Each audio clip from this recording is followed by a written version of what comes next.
Ladies and gentlemen, good day and welcome to Q3 FY 2024 earning conference call of Newgen Software Technologies Limited hosted by ICICI Securities. As a reminder, all the participants' line will be in listen-only mode and there will be an opportunity for you to ask questions after the presentation concludes. Should you need assistance during the conference call, please signal an operator by pressing star and then 0 on your touchtone phone. Please note that this conference is being recorded. I now hand the conference over to Ms. Aditi Patil from ICICI Securities. Thank you and over to you, ma'am.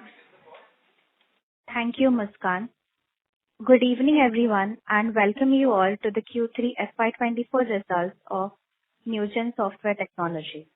We have with us today from the Newgen management team, Mr. Diwakar Nigam, Chairman and Managing Director, Mr. Varadarajan, Whole-Time Director, Mr. Virender Jeet, Chief Executive Officer, Mr. Arun Gupta, Chief Financial Officer, and Ms. Deepti Mehra Chugh, Head Investor Relations.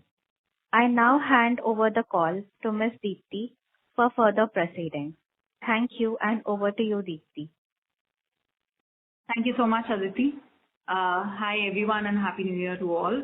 Before we move on for the discussion, let me highlight that this call may contain certain forward-looking statements concerning Newgen's future business prospects and profitability, which are subject to a number of risks and uncertainties, and the actual results could materially vary from the forward-looking statements. Past performance may not be indicative of future performance. The company does not undertake to make any announcement in case any of these forward-looking statements become materially incorrect in future, or update any forward-looking statements made from time to time by or on behalf of the company. For further details, you may please refer to the Investor Relations section of our website. I would now hand over the call to Mr. Nigam for presentation of the results, which will be followed by a Q&A. Thank you. Good afternoon, everyone, and wishing you a very Happy New Year. Thank you for joining us for our Q3 FY24 financial result call. Newgen has always endeavored to deliver consistent business performance, and this quarter continues to be in that direction. We witnessed a record revenue quarter with revenue reaching 324 crores with a growth of 27% YOY. During the quarter, we also saw robust profitability and significant cash flow generation, highlighting the financial strength and resilience of our operations. Our revenue growth remained diversified across various geographies, specifically in our traditional market of EMEA and India regions. In the India market, we are witnessing significant opportunities in digitization in the lending space, especially for MSME segment, where many customer journeys need to be digitized, including integration with public digital infrastructure. Additionally, corporate and commercial lending, previously automated in part, is now moving towards end-to-end automation. Other area of focus includes trade finance automation, digitization of supply chain financing, and agri-lending digitization. The India region witnessed a revenue growth of 29% YOY during the quarter. We are expanding our presence, growing the wallet share, and fostering a stronger relationship through cross-selling opportunities in our installed base of public and private sector Indian banks. During the quarter, we further strengthened our collaboration with one more Indian public sector bank by providing the crucial trade finance supply chain finance solution with a total order value of rupees 18 crores. We also won an order from the leading player in the financial services industry, offering asset and liability product solutions for providing our loan origination system platform. EMEA region, we witnessed robust revenue growth of 42% YOY during the quarter. As we have highlighted earlier, in the Middle East region, there has been a notable surge in requirements for innovative banking solutions. Financial institutions in the region are actively deploying advanced technologies and digital platforms to offer more efficient, secure, and customer-centric banking services. Newgen is helping customers in this region by delivering solutions and services that cater to their unique requirements. In the APAC region, we witnessed a growth of 17%, and in Americas region, we had a growth of 13% YOY. We have expanded our relationship with existing customers in these regions, including a large order from a leading global multinational bank in the Singapore region and one of the leading banks in Philippines, as well as a leading healthcare company in the US. We continue to witness upward trends in our order booking from existing bank customers as well as healthy new logo additions. We added 11 new logos across geographies in Q3. For the year till date, we have added 38 new logos. During the quarter, our annuity revenues were at rupees 191 crore, comprising of subscription revenues of 96 crores. Our implementation and support revenue grew at a faster pace during the quarter. Newgen has been at the forefront of modernizing technology stacks, leveraging innovative tools and frameworks like generative AI, open APIs, microservices, and intuitive UIs. These investments have enabled us to make application development faster and smarter, meeting the evolving need of businesses in a rapidly changing digital landscape. We are extremely delighted with the response of our products are getting from customers across different geographies, as well as recognition from the industry analysts. We have been recognized in October 2023 in Gartner's Magic Quadrant for Enterprise Code Application Platform, 4th time in a row. We have also been recognized as a strong performance in Forrester Wave and digital process automation software. Newgen is also positioned as a leader in Everest Group's low-code technology providers in insurance products peak matrix assessment.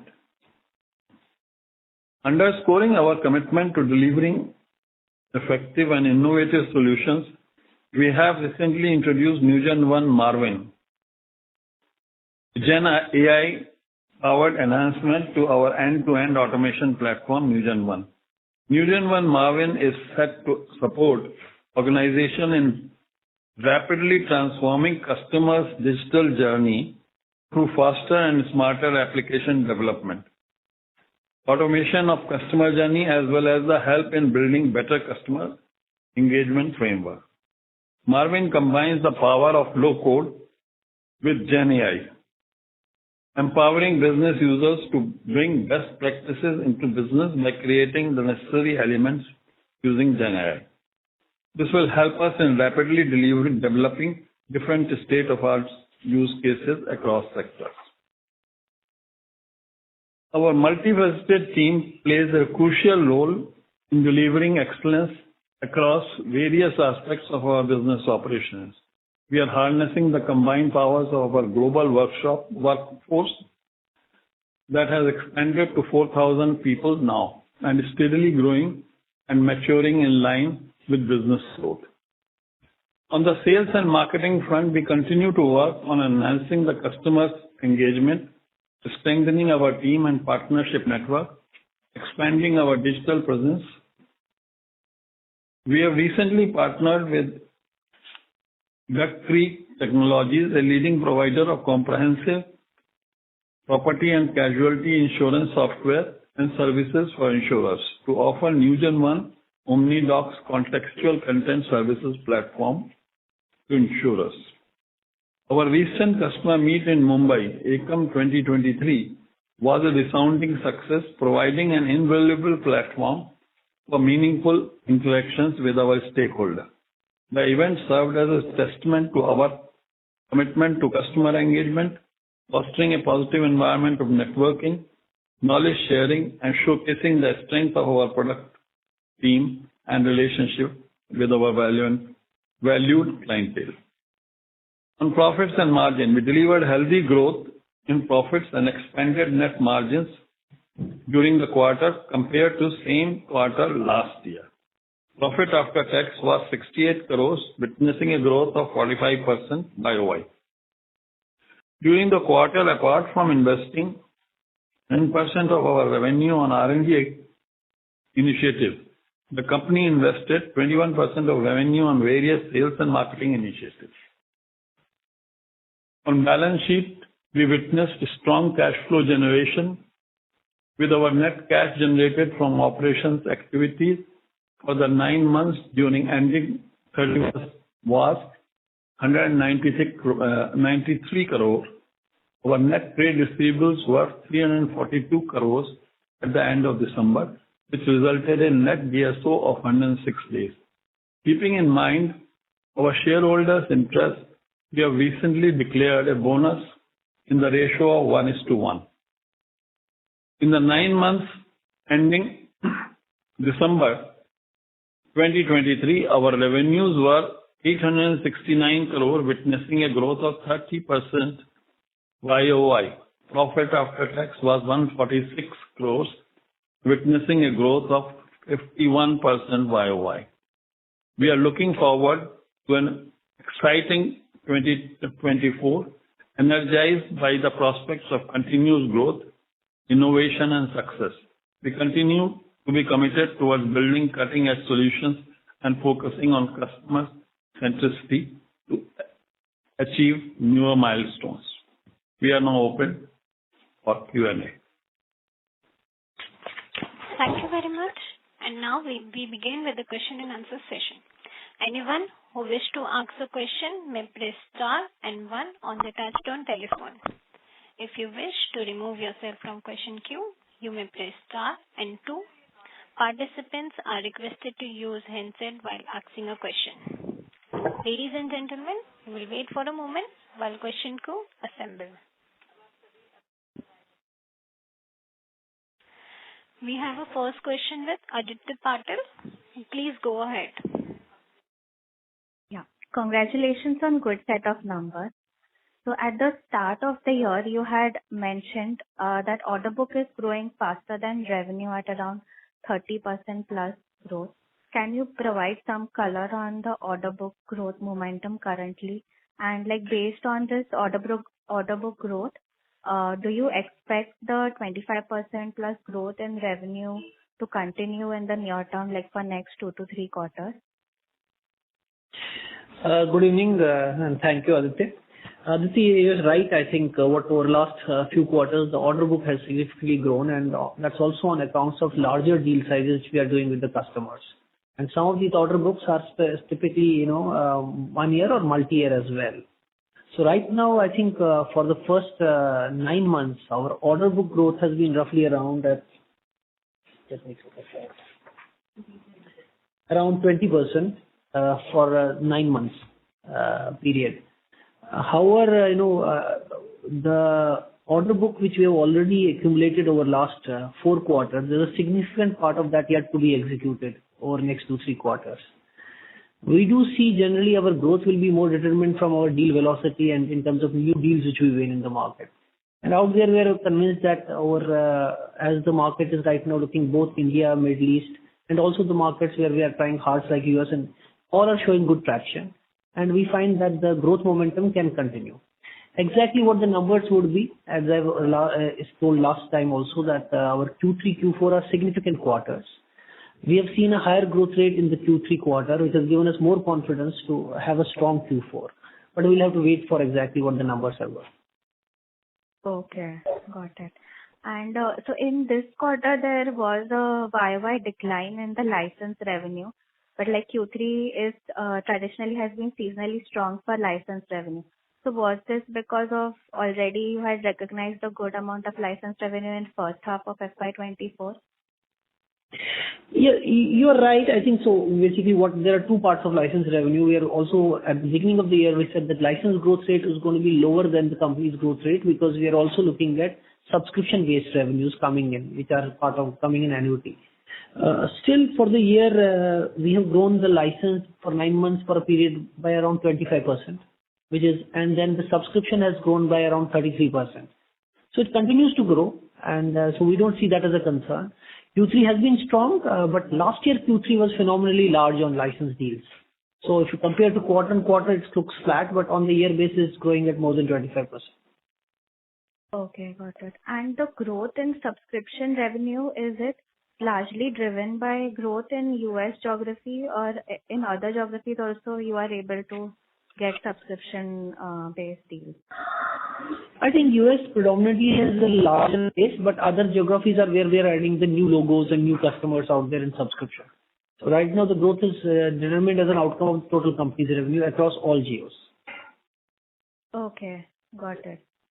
And so this quarter we also saw good growth in the government and healthcare verticals, like apart from BFSI. So can you give some color on what is driving growth in these two verticals? I think right now, for both these verticals, I would not say that, they have been growth drivers, but what has happened, some of our existing contracts or existing accounts have given significant deals, especially in healthcare in US.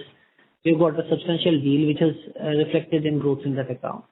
Government, I think right now the base numbers are very small, and any deal every quarter can change the numbers significantly. I would say that still the growth is being driven by financial services, for us that to banking predominantly, and all the other segments are following ahead. Okay, got it. And one last question on the Gen AI based new product which you have launched. So what is the interest among clients for this product? And are you able to price higher for Newgen One Marvin?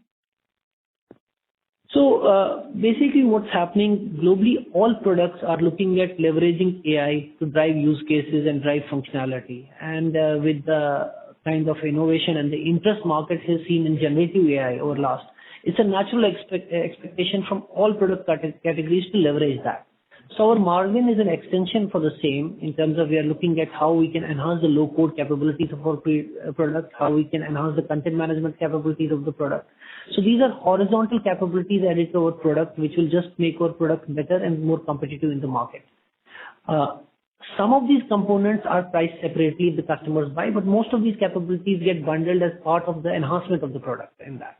So we are not looking at Marvin on its own to drive revenue streams, but we are looking at it as essential capabilities to augment our product to make it more competitive for both mature markets as well as our existing customers.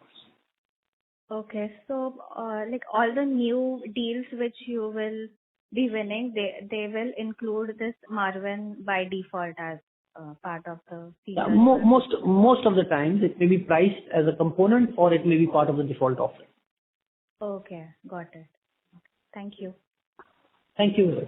Thank you. And the next question from Baidak Sarkar from Unifi Capital.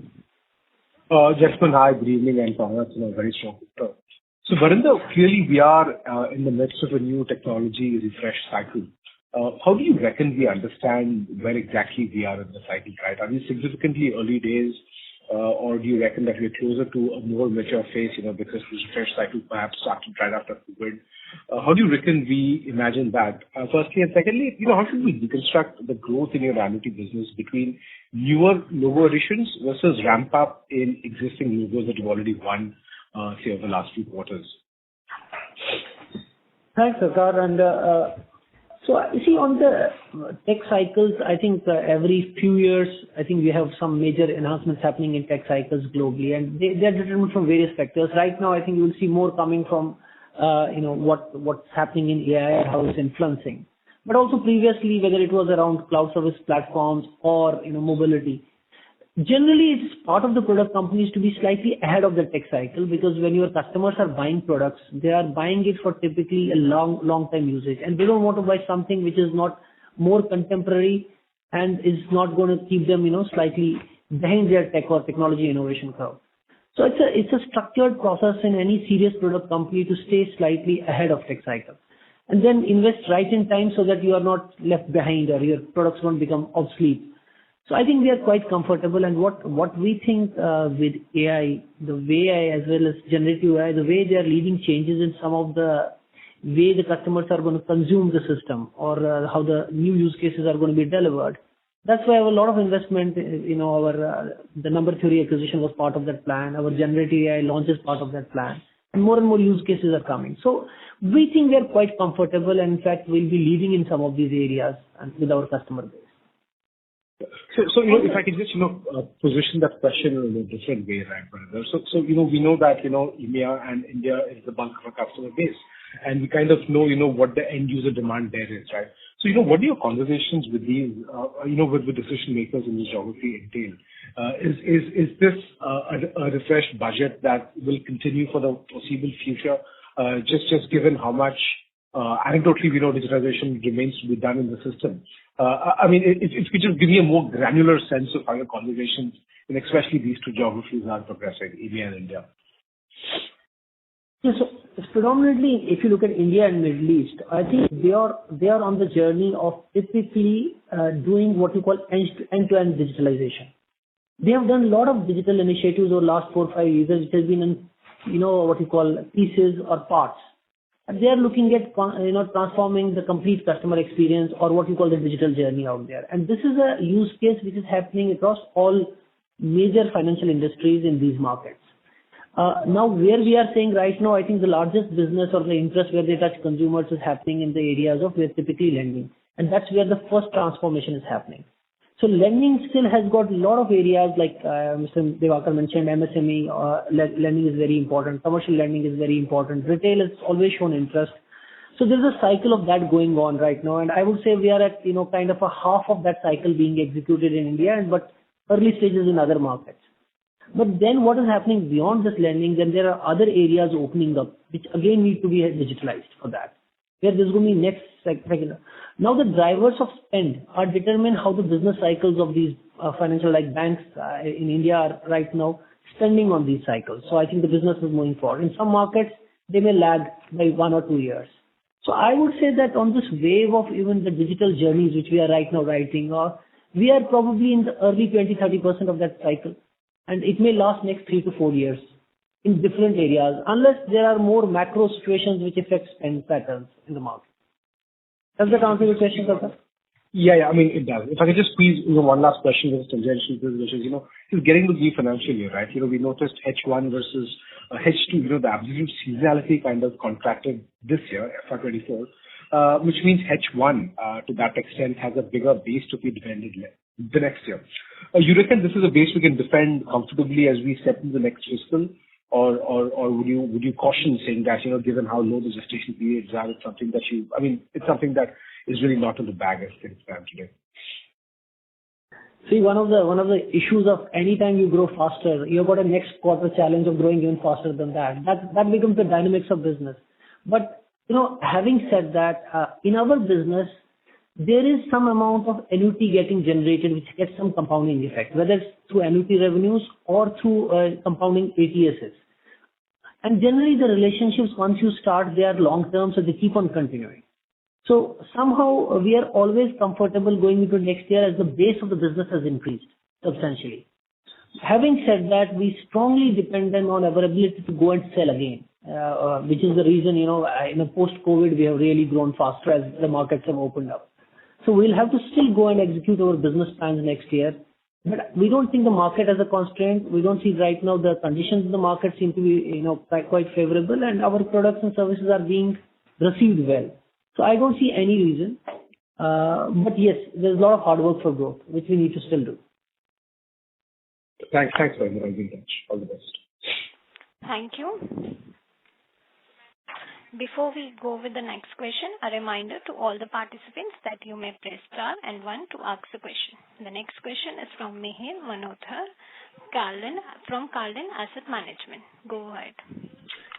Yeah, hi. Thanks for giving the opportunity and congratulations on a good set of numbers.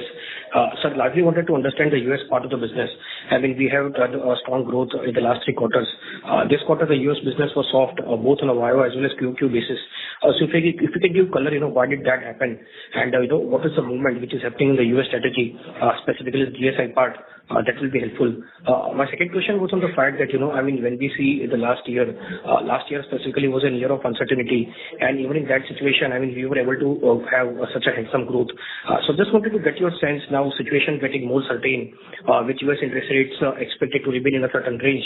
How are you seeing the client conversations, and do we expect, acceleration in growth, given the fact that even in a bad period, you had a good growth? So some color around that. My third question was on the large logos. If you can throw some light, have we added tier ones across any of the geographies, maybe APAC, maybe EMEA, or maybe India? That will be helpful. And just last fourth question, wanted to understand the deal size. What is the average deal size which is there currently, and what it used to be there, let's say 2 years before, 3 years before? That will be helpful here. Mayor, thanks for this rapid fire of questions. So I need a couple of more brains to remember all of them. So, but yes, I'll try. So, see, on the US, you are absolutely right. I think our aspiration to grow in US is even much higher than the company's growth rate, and we think because that's the larger market and we got an entitlement to do that. Having said that, we have grown by around 25% Y-on-Y in US this year. What is happening is the other markets we are receiving far better traction, and that's why they are still leading that growth. So it's not that the US is not growing, but US is not growing at the level of our own expectation, our own business plan, and so some amount of our GSI initiatives are still work in progress. Some amount of tilt towards from mid-sized banks to larger banks is still work in progress. Opening of insurance vertical is still work in progress. So there's a lot of work happening. They have not yielded results on that. So I would say US is still work in progress, but we have still grown. When we say work in progress, we have still grown at 25% in US this year for 9 months, period. For, Sorry to interrupt, sir. Just a clarification. US this year is single-digit growth, right? For this quarter, sorry. Both on a YY as well as QQ basis. So on Y-on basis for 9 months for US, we have grown at 25%, 24.96%. And 13% on quarter compared to last year. Yeah. Sure. So, are you clear? Okay. Yes. So, now, the second thing is about, the certainty of the market. So if you look at, the uncertainty which people are talking of is typically a mature market phenomenon. So one thing is, I think we hope that if the mature markets start behaving, our mature market business, our GSI business, as well as the US business should see a better traction once they are out of that, as we are also pivoting to larger accounts. But since our business predominantly is still driven, the growth is driven from emerging markets like India, Middle East, APAC, that's why we have been able to still substantially grow when there was pain in those markets. Now, if the pain is less in those markets and we are having the same traction in our existing markets, we can also keep on growing faster or make better results happening in US and Europe. On the large logos and large deals, I think we are the accounts which you have mentioned in both our press release and what Mr. did, they're all typically tier 1 accounts in India and Middle East. We're talking of tier 1 banks, one of the top 10 banks, or similarly in Middle East we are talking. In US, the order which we have got for the healthcare is a tier 1 account. But we have not added large tier 1 accounts in US. They have been existing accounts. So in APAC, Middle East and India, we have added tier 1 accounts, but not in US. The US predominant business which has come have come from existing accounts which are tier 1 accounts. So on the deal size, I think I will ask Dipti if you can send details, we can give you more details. But generally, we keep on expanding as, you see the number of logo wins are not changing substantially, but the growth rates are changing. So that's a function of our average deal sizes going up substantially. I don't have the numbers exactly, but I think we can share those numbers with you. Sure. That's really helpful. And lastly, just on this GSI strategy, any uptick over there?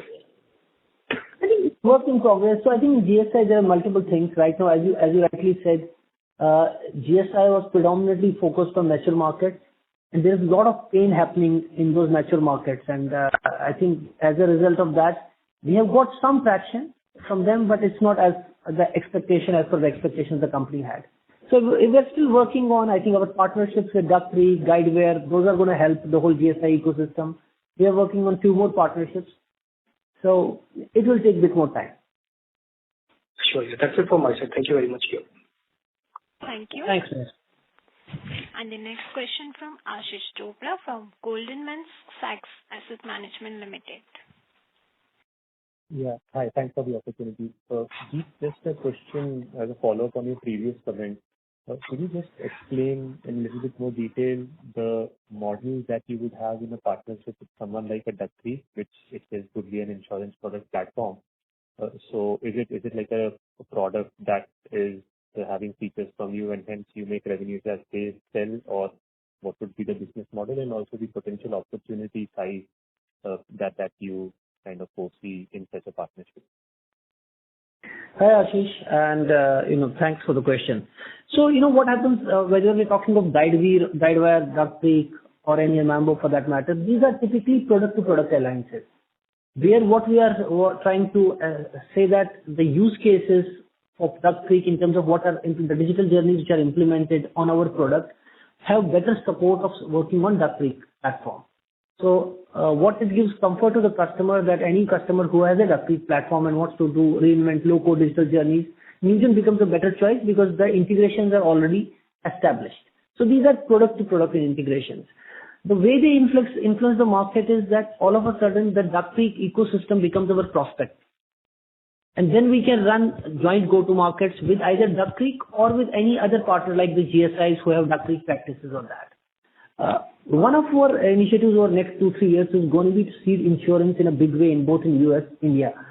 So in that, the property and casualty insurance is where Duck Creek plays strongly, and this is one of the areas where we are going to work both on claims and onboarding journeys.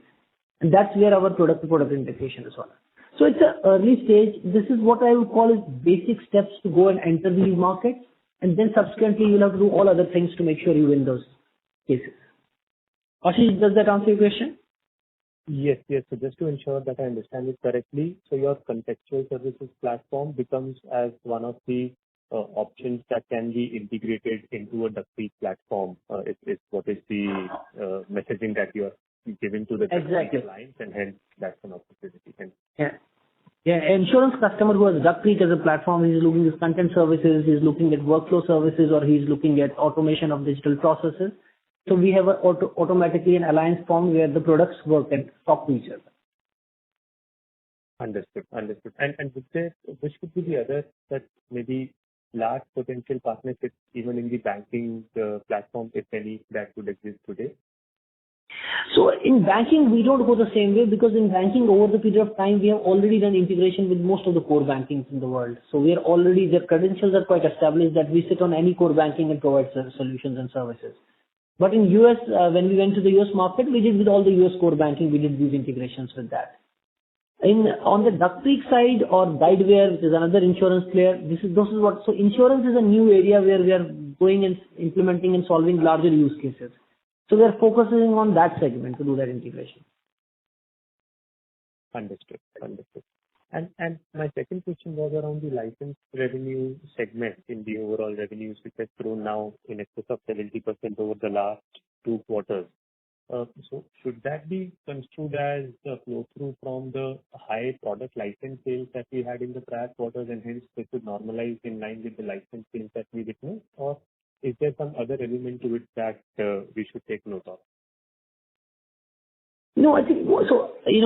Difficult to exactly answer that question, but I think we do still expect the license revenues in the coming quarters to be substantial for us to grow, and so there's no rationalization. You could say that last year Q3 license was very very high, so this year you don't see the growth. But on a Y-on-Y basis, you will see license revenue growing. So as part of our growth, still since the number of deal acquisitions are still in the same traditional range, we still need a lot of license deals for higher growth rate. So as the markets which are showing more traction are India and Middle East, and there are going to be lot of deals which are going to be license-based deals. So we do expect even Q4 and even next year to continue on license growth momentum. But having said that, some amount of still deals are going into subscription revenue, and which will get accumulated in revenue later, which builds the base of the revenue. So there is going to be some amount of, in the beginning of the year I said that our target is that license revenue will grow by 10-12%, and still we should be able to do a healthy growth, about 24-25%. So I think even next year we should be in the same range. But our base of ATS will keep on growing and other subscription revenues will kick in. Sure. I was Ashish, please. particularly referring to the implementation revenue growth. So because that is running far ahead of what probably the license sales growth is. And so I wanted to know what other elements would be drivers of that. See, I think one of the reasons for implementation revenue growth is the larger deals which we are accumulating. So what happens in larger deals, the ratio between license and implementation changes. So what historically in a 500 or 700K deal, it would have been a 60% license and 40% implementation. But on a 3 million deal, it becomes less, it becomes reverse, or even the license becomes smaller. So that means you accumulate more implementation revenue, more support, more services revenue, and that's what's building growth in last quarter. I think this may continue for some because the order books have grown for last few quarters substantially. So some amount of implementation revenue may continue growing and support revenue may continue growing. But we do intend to increase the deal velocity and to keep our gross margins intact. So in the short term, it may have a kind of a jerk for 1 or 2 quarters, but typically in a slightly mid to long term, generally the annuity revenues will grow faster than the what you call implementation and service revenues. Understood. And just one last question from my side. So when we look at the very strong growth YOY this quarter on revenues, 27%, typically in that scenario, we would have expected, let's say, the margin expansion to be higher versus the 70 basis points that we see this quarter at the EBITDA level. Like you had mentioned in the past that beyond 15-20% growth, margin should expand. So just if you could maybe help us with the breakup there in terms of whether this is really the gross margin where we might have seen some adjustment, or is it more on the operational expenses that we've got? See, we have grown for 9 months around 30%, and that as we say, our budgets generally are always at that run in the beginning around 22-23%. So any higher growth for that should get adjusted in the what you call margin expansion. But we have aspirations of growing even faster, so we keep on investing more.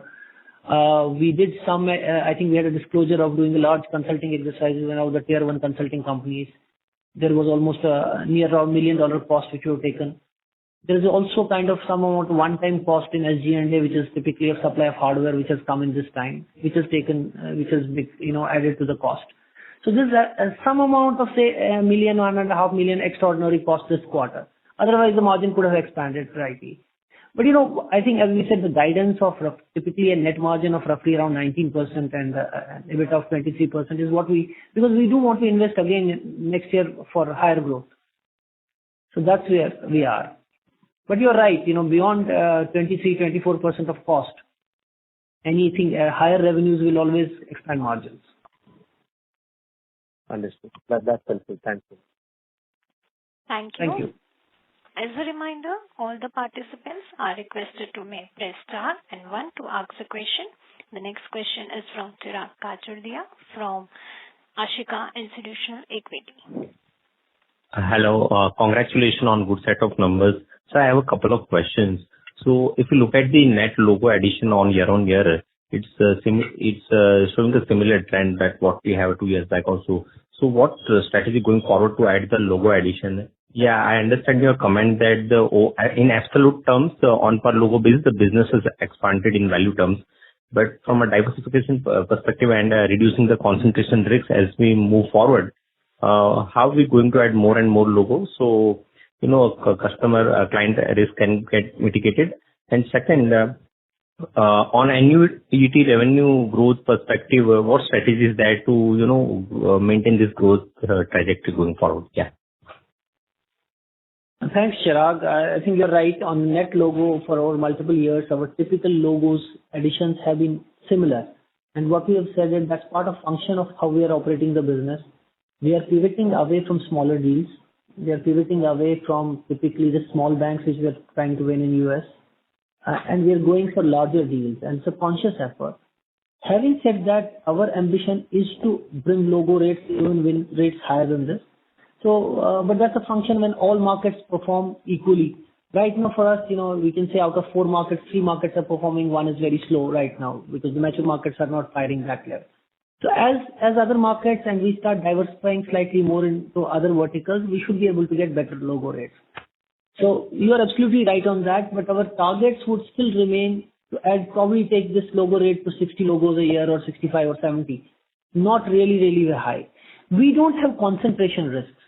I think we are typically one of the most least concentration of revenue or concentration of segments in that. So typically we have got this kind of a revenue, 1,000 crore revenue last year by roughly around 520 customers. So and no customer contributes more than 2-3% of the revenue. So there is no concentration risk in our business. And when we say logos, these are net new logos added in that year. So we have also all the other logos. So I don't think the concentration is a risk. On the annuity front, as we clearly said, as part of our license business, some amount of compounding of annuity happens through ATS and AMC, but also some of the license deals are shifting to subscription-based deals, which are automatically adding to the annuity.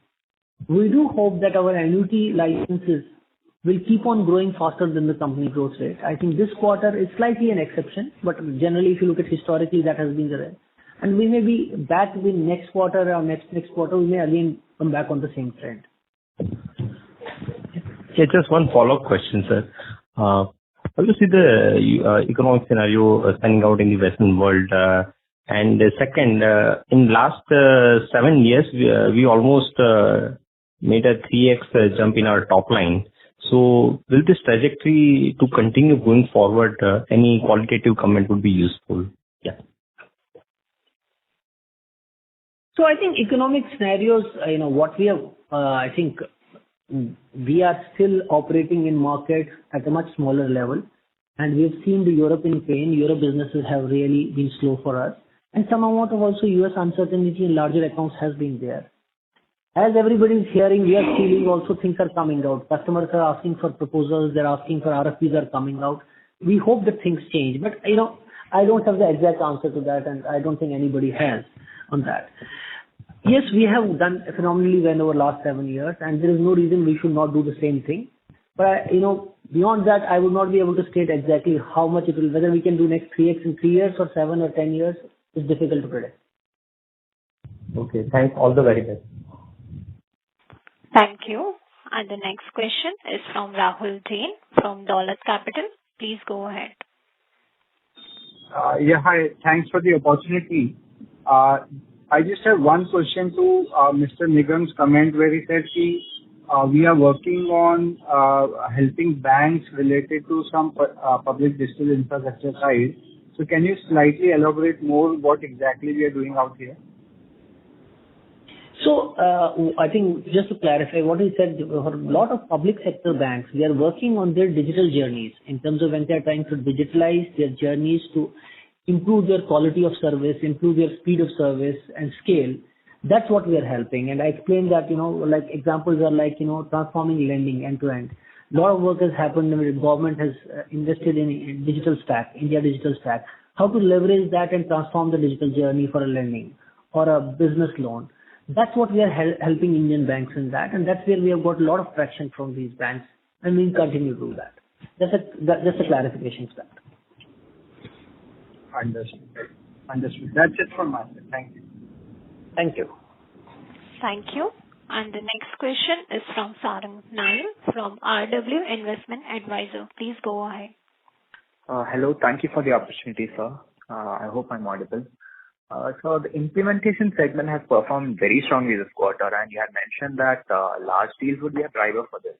But apart from that, was there any lumpy project undertaken on the implementation side during the quarter, like a one-off?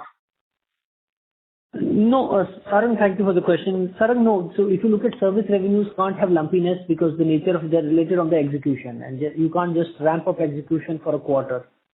So they are more sustained and slightly long term.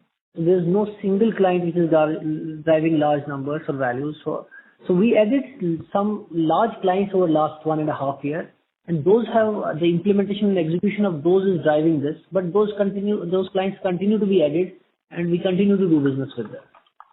Sure, sir. So also in general, how is the demand environment in the US geography? Tier 1 IT companies aren't seeing, it's not very bright to them. And has there been a strong progress in this geography after opening of the branch in New York?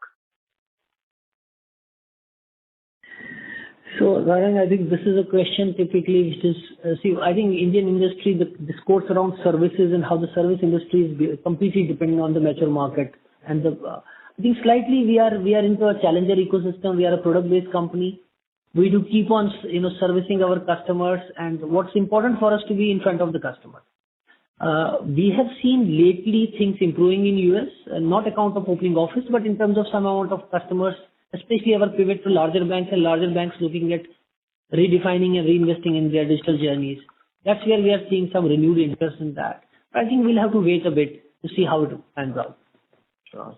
So do you see any inorganic opportunities in pipeline?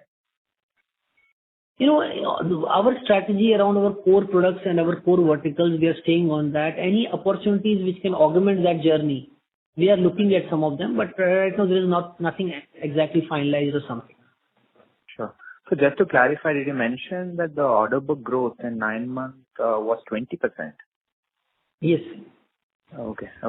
So could you put a number to the growth and margin expected in FY25? Any upward revision from the 25% growth? Or do you see, and on the margin side, do you see yourself reinvesting back into the business and maintaining the 19% net profit margin? Yes, so on the margin, we have a kind of an understanding which we have built internally that in spite of investing for business, we should be able to keep on delivering those. But if we find opportunity to invest aggressively for growth, I think we can go out. There's no commitment or a defined value. That's what we have said. This is the number we can easily reach, and then over a longer period, we can expand that. On the projection of what's going to happen next year, I think it's too early. We will not be able to comment on that. And I think, a lot of things will depend on, in terms of our ability to execute our business plans. And right now we are very, very hopeful that we should have good years. There's no reason we can't continue this growth momentum. Sure, sir. Thank you, and hope this year also goes well for you. Thank you. Thank you very much. Thank you. As further, there are no questions. I would like to hand over the conference over to the management for closing comments. Thank you so much, everyone, for joining. For any further questions, you can connect with me or you can go to our website for further details. Thank you. Thanks all. On the behalf of ICICI Securities, that concludes this conference. Thank you for joining us, and you may now disconnect.